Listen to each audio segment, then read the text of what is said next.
Good morning, Brother Lem, Sister Betty. Good morning po.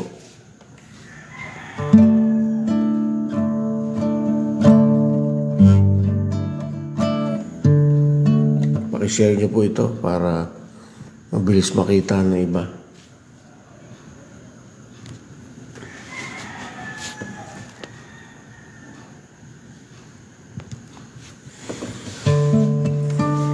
Habang hinihintay natin yung iba, tayo ay umawit sa Panginoon. Tayo po ngayon ay nasa Insight, Preaching the Word of God as it is, na ang layunin ay mabasa ang Biblia ng tuloy-tuloy at maisagawa ang kalooban ng Panginoon sa araw-araw.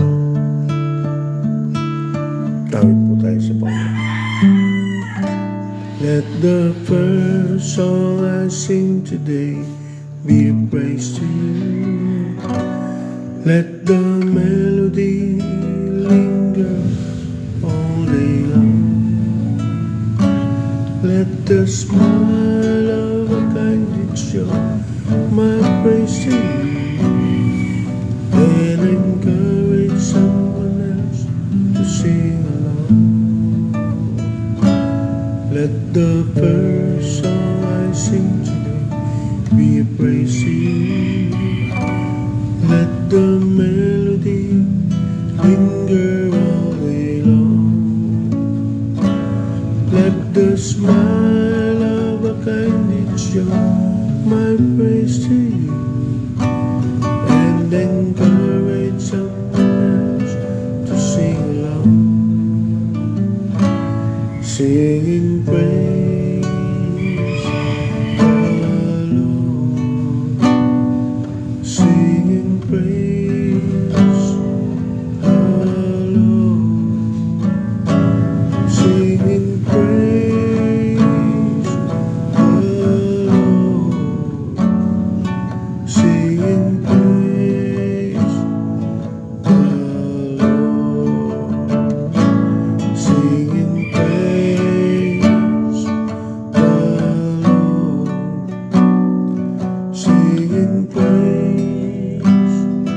the Lord, singing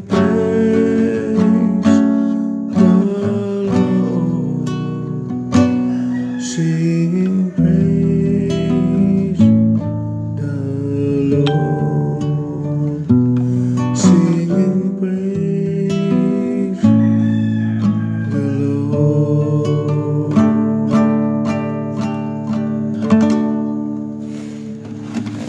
Morning po, Sister Jessica.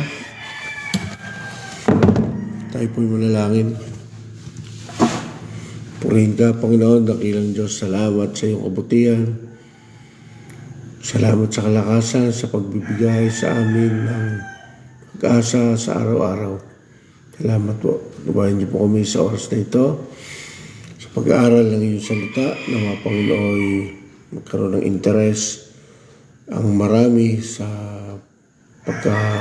pagkakita, Panginoon, sa video ito.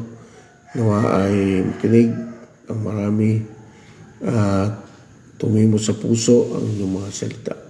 Purihin po kayo. Po aming dalangin sa pangalan ng Panginoong Jesus. Amen. Sensya po kayo, medyo puyat po kami. Galing po kami ng Laur. Good morning, Sister Jasmine.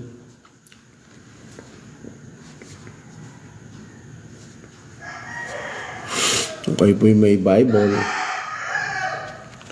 buksan po natin yung mga Bible natin sa Acts chapter 17. At babasahin ko po ito mula 1 hanggang 34 na talata. Hindi po kalimutan i-share yung video natin para maabot natin ang lahat.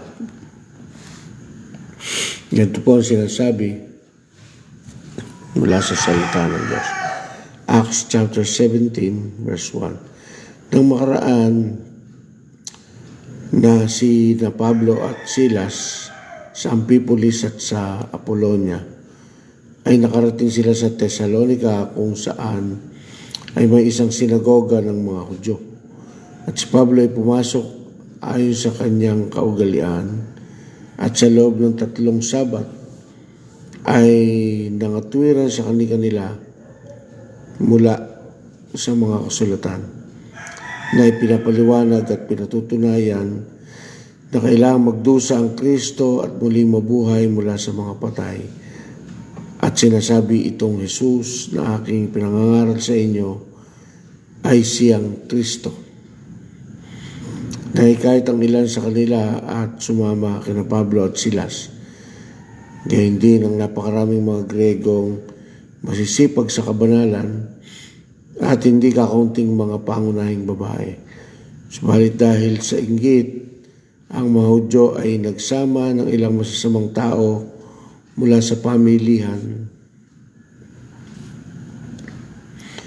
At nang makapagtipon sila ng maraming tao ay ginulo nila ang lungsod. Nilusob nila ang bahay ni Jason sa kagustuang maiharap sina Pablo at Silas sa mga tao.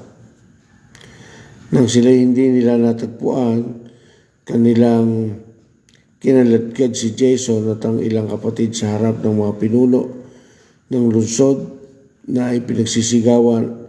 Ang mga taong ito na nanggugulo ay dumating din dito at tinanggap sila ni Jason. Lahat sila ay kumikilos laban sa mga utos ni Cesar at sinasabi nilang may ibang hari na ang pangalan ay Jesus. At napakaraming tao at mga pinuno ng lungsod ay naligalig ng kanilang marinig ang mga bagay na ito.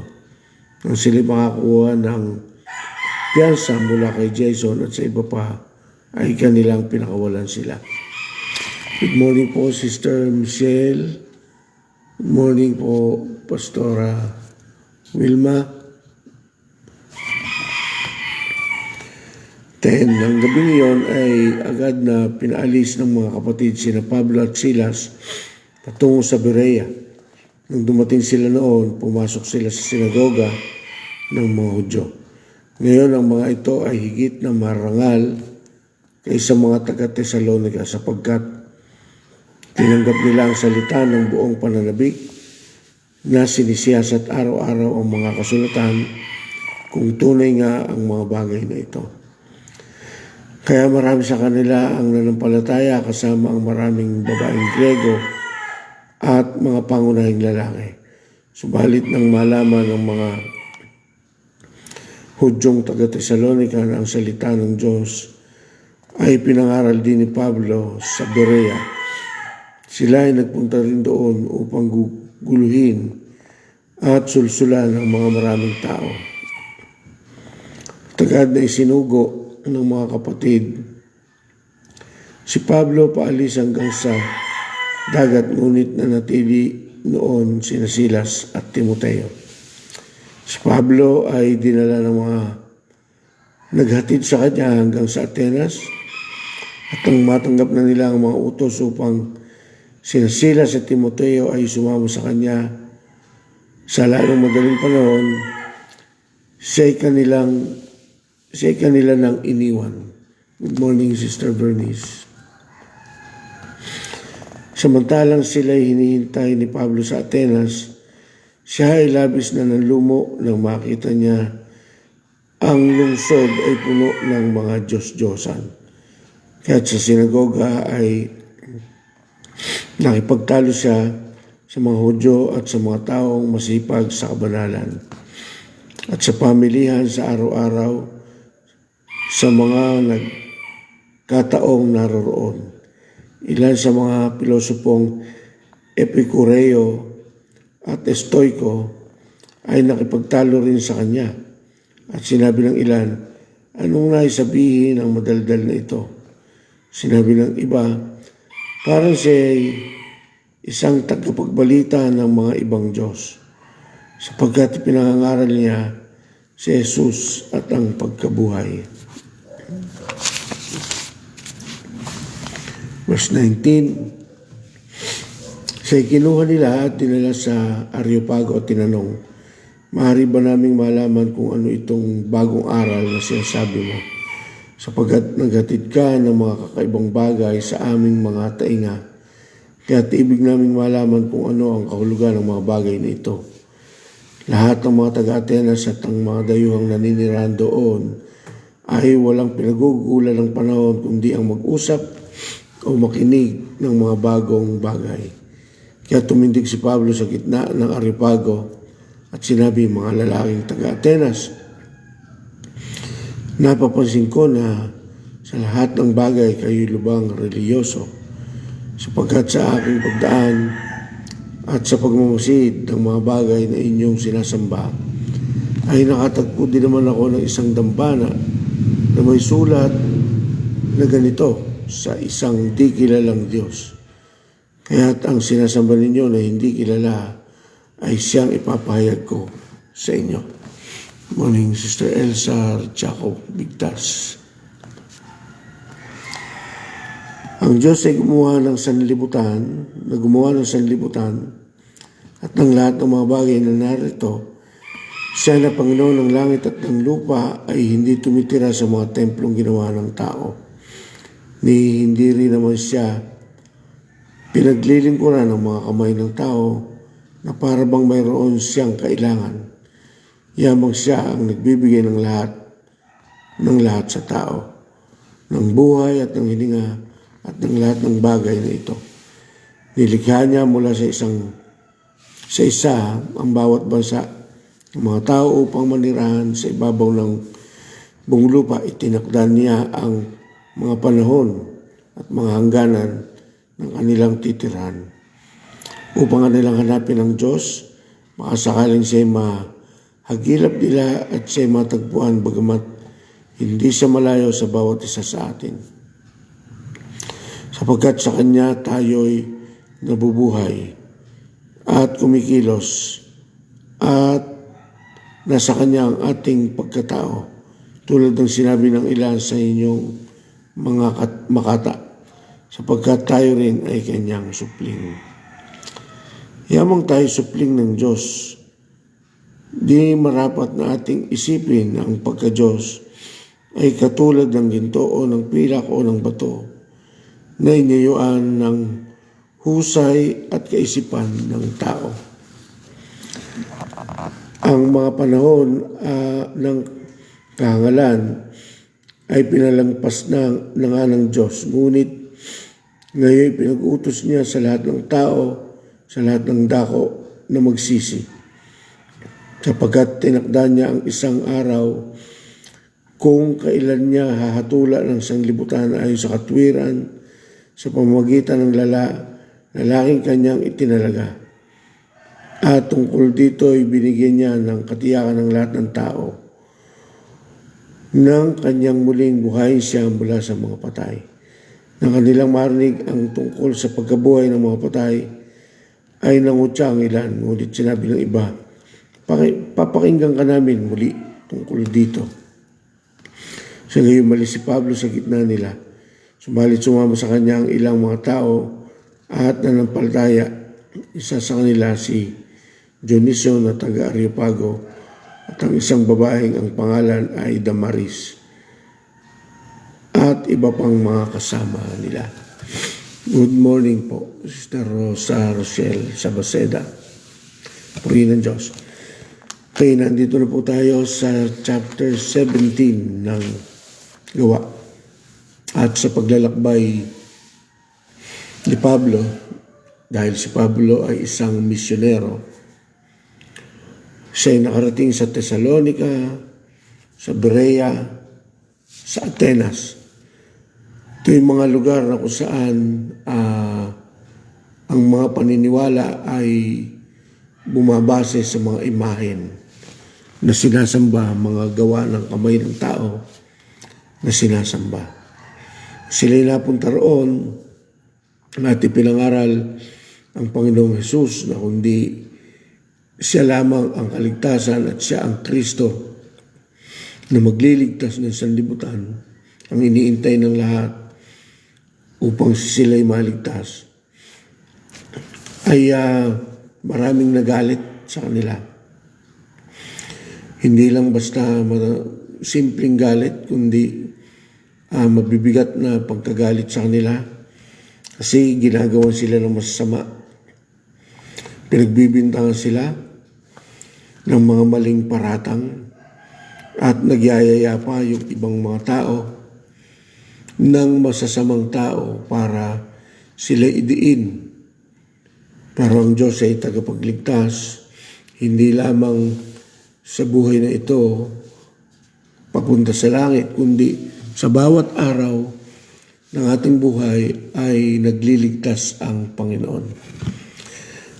Nawa ay makita yan ng mga mananampalataya ng mga kapatid para tayo makapagpatotoo sa Panginoon.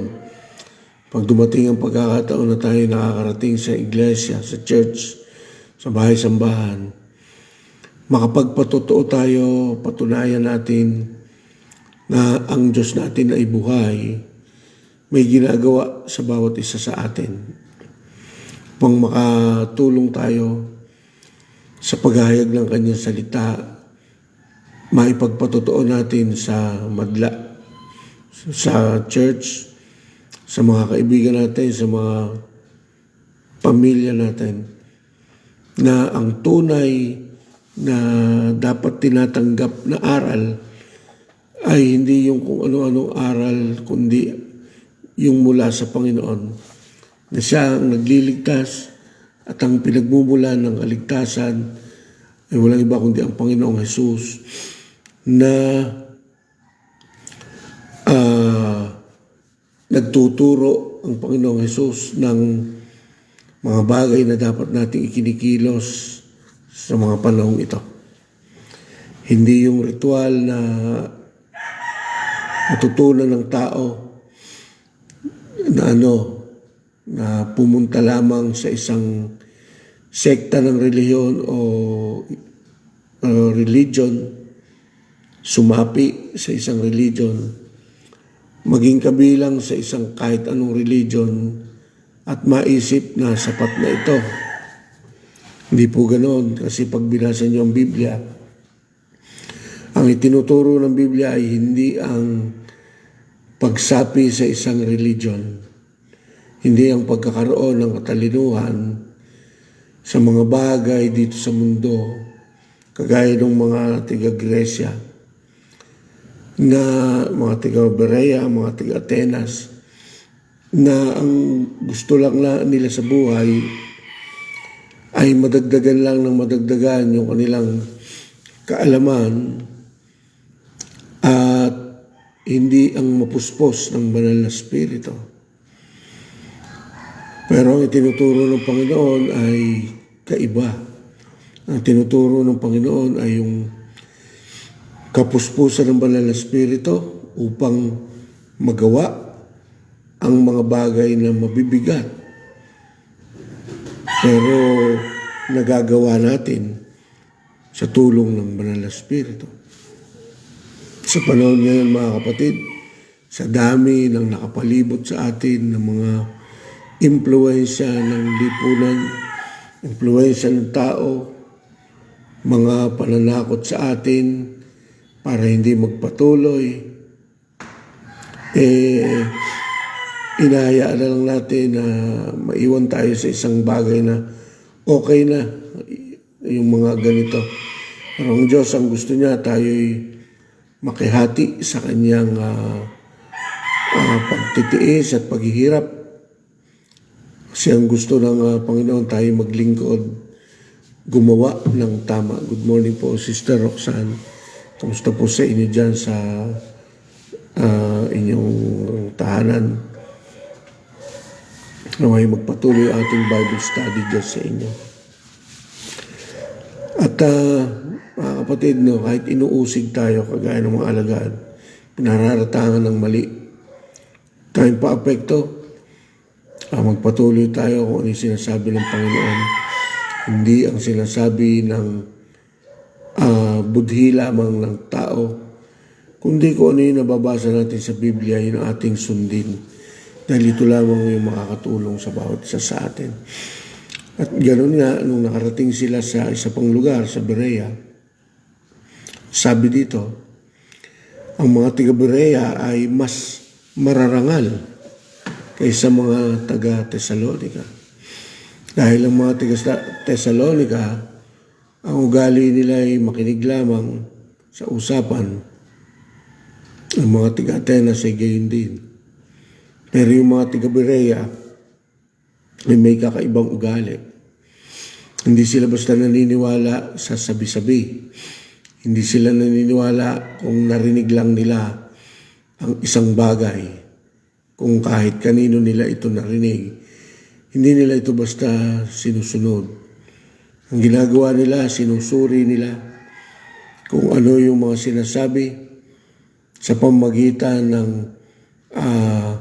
pagbalik sa aklat, sa Biblia, na kung ano yung sinasabi ng kasulatan. Tinitingnan nila kung yung sinasabi ng nangangaral ay tama, no? Sa pamamagitan ng pag-counter-check nito sa salita ng Diyos. Sa panahon ngayon, mga kapatid, ang mga tao, dahil sa kaabalahan sa mundo, sa dami ng ginagawa, good morning po, Pastor Elion, sa dami ng kaabalahan sa mundo dahil laging pagod ang tao, humahanap tayo lagi ng panahon para makapagpahinga. Nagiging resulta yung mga bagay na yun para mapabayaan natin yung mas mahalagang bagay. Ano yun? Yung masuri, yung mga aral sa buhay natin sa pamagitan ng pagkumpirma kung isang bagay totoo at hindi sa Biblia. Nakakatamad kasi. Titingnan mo pa, babasahin mo, ang haba-haba. May mga katwiran ng mga tao, hindi ko na nga maintindihan. Yung Bible, matalinghaga, yung Bible, babasahin ko pa, susuriin ko pa. Hindi makinig na lang ako. Mga kapatid, mayroon tayong obligasyon na alamin kung ano yung para sa atin ang makakabuti. Kagaya rin yan ng pang-araw-araw mong buhay, na hindi ka basta kain ng ng kung ano-anong pagkain lang. Pinipili mo kung ano yung ipapakain mo sa pamilya mo. Hindi puro junk foods lang ihinahain mo sa hapag. Namimili ka din ng mga masusustansyang bagay para ipakain mo sa mga mahal mo sa buhay at sa iyong sarili. Diba? Namimili ka kung ano yung mas nararapat. May mga taong kung ano na lang yung makain, ay siya na nga lang ganun. Pero yung iba pinaghahanda gusto ng iba, pinaghihirapan yung kanilang kinakain. Nagluluto, namimili sa palengke, gagayatin, dilinisin, iluluto, ihahain. May kabigatan, kagaya din po ng salita ng Diyos. Marami ang gusto ay makinig na lang at kung ano yung pakiramdam niya ay okay na, yun na lang ang ginagawa niya. Hindi kagaya ng mga taga-Berea, pinaghahanda ang mabuti, sinusuri, binabasa ang Biblia, binabasa kung yung mga naituturo sa kanila ay makakabuti ba o hindi, kung nanloloko ba yung nagsasalita o hindi, kung sila ba ay dinadala na sa hukay ng mga nangangaral o hindi. No? Ang kagalingan ng mga taga-Berea, di nila pinapayagan na yung kanilang sarili ay mapahamak. Gayahin po natin yun.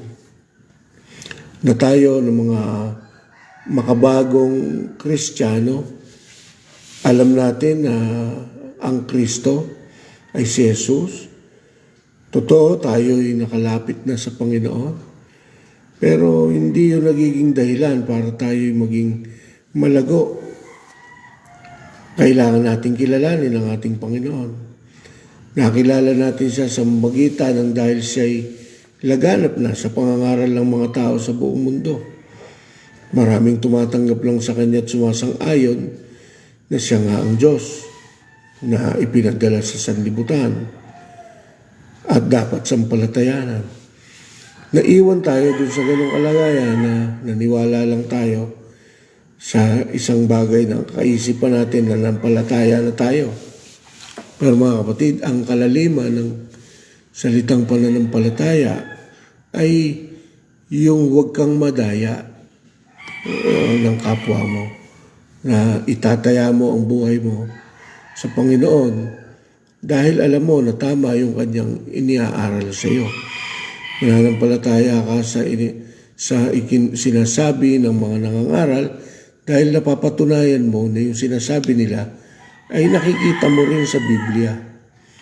Kakalungkot mga kapatid kapag ang isang tao ay kumikilos sa kanyang buhay na hindi kasali ang pangbabasa ng salita ng Diyos.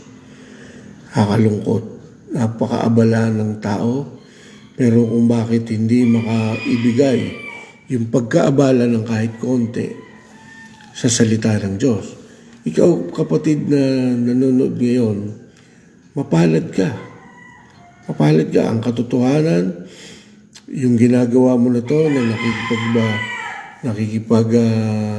isa ka sa pakikinig nitong live video na to, nagtitiis ka na makinig, na kahit sa oras ng panahon ng pamamahinga ay nandyan ka at ibinibigay yung oras para sa Panginoon, mapalad ka. Pero higit na mas magiging mapalad ka kung hindi lamang sa pakikinig ka babase, kung hindi ikaw mismo sa iyong sarili ay magkakaroon ka ng panahon na buklatin ang iyong Biblia, basahin ito at aralin at iugnay sa iyong sarili at malaman mo kung ano yung ipinagagawa sa iyo ng Diyos. Okay?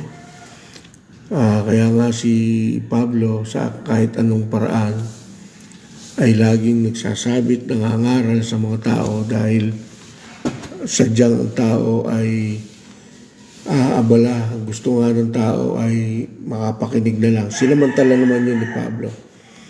Ang hindi mabuti dahil hindi lang si Pablo ang nangangaral. Marami kasi ang nangangaral. Mas marami pa yung maling nangangaral kaysa sa mga tamang nangangaral. Tayong pumayag na humantong tayo sa kalagayan na isang beses sa buhay natin tayo'y hahantong sa kamatayan din, ay masumpungan natin na inaakala nating tama yung ating ginagawa, yung pala'y magsisisi tayo dahil hindi yun ang nagdala sa atin sa tunay na kaligtasan. Mga kapatid, masama na ang panahon, malapit nang dumating ang Panginoon.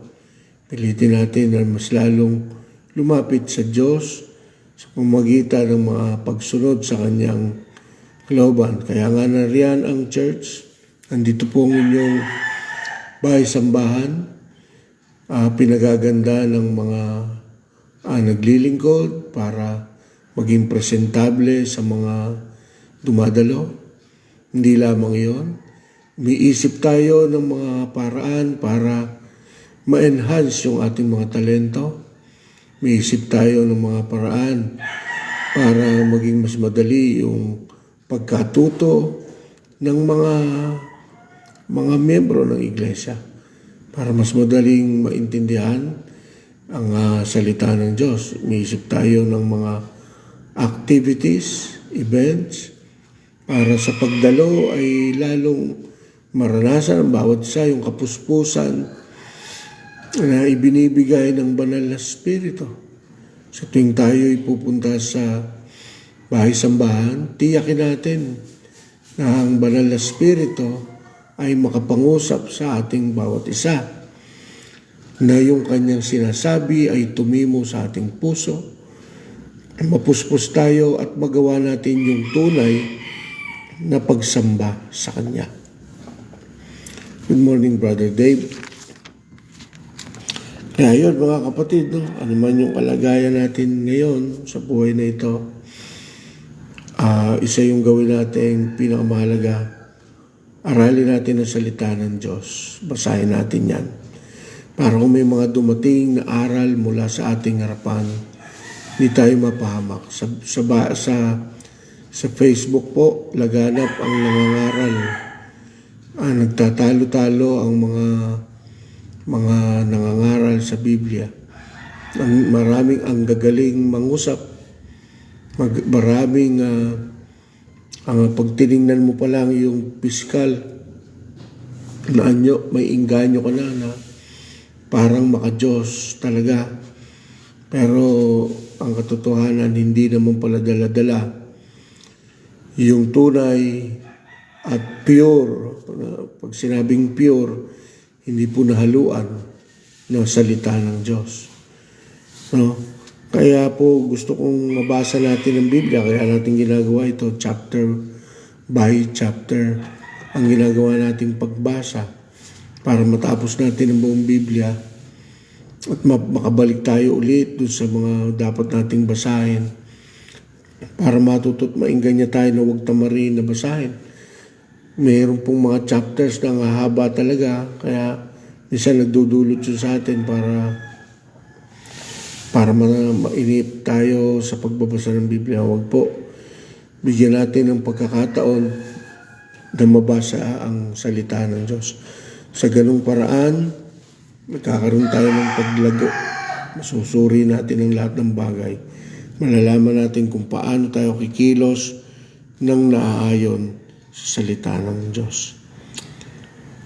At sabi nga ng Biblia, doon sa huling bahagi, nung si Pablo makarating sa isang lugar na mayroong Diyos na walang pangalan, pinakilala niya si Jesus Christ na siya yung tunay na Diyos at walang ibang kaligtasan mula sa Kanya at ang Kanyang mga aral lamang ang dapat nating tanggapin. Okay? Tayong magresulta sa kung ano yung nakakagaang lang sa atin, kahit medyo mabigat para sa atin ang isang bagay, pero kung yun ang nararapat, yun po ay ating gawin. Makakatulong pong mabuti yun para sa bawat isa. Mga kapatid, kahit maiksi yung oras, alam ko meron pa po kayong mga kaabalahan sa araw na ito, pero kahit tayo ay nakapakinig, maglaan pa rin kayo ng inyong mga personal devotion dahil ang Diyos ay makikipag-usap ng kakaiba sa inyo. No? Baka merong ipagagawa sa inyong Panginoon na magiging dahilan para una, kayo lumago at pangalawa, para bumagsak ang biyaya niya na matagal na niyang dapat ibinigay, ay ibigay na niya. Gawin natin yung part natin. Mamayang hapon po, meron tayong prayer meeting. Pilitin niyo pong makadalo, makibahagi sa gawain, makisalamuha sa mga kapatid sa gawain. Maraming pong salamat. Tayo po ay manalangin. Mana makapangyarihan sa lahat, salamat sa pagkakataong pinagkaloob mo sa mga anak mo na nakinig, na nandyan at patuloy na umaantabay sa iyong gawain. Salamat po. Pagpalain mo po sila. Ingatan, tabayan, at bigyan ng proteksyon sa lahat ng masama. Tulungan mo po ang bawat sa anak mo na magtagumpay sa anumang larangan at sa mga pagdidesisyon, makita nila, Panginoon, malaman ang tamang bagay na gagawin at nararapat. Pagpalain po ang bawat sa at bigyan ng katalinuhan. Maraming pong salamat. Purihin po kayo pinabili namin ang mga natitirang oras pa ng aming buhay sa inyo, Panginoon. Maraming pong salamat po aming dalangin sa pangalan ng Panginoong Jesus. Amen. God bless you all po. Pagpalain po tayong lahat ng Panginoon.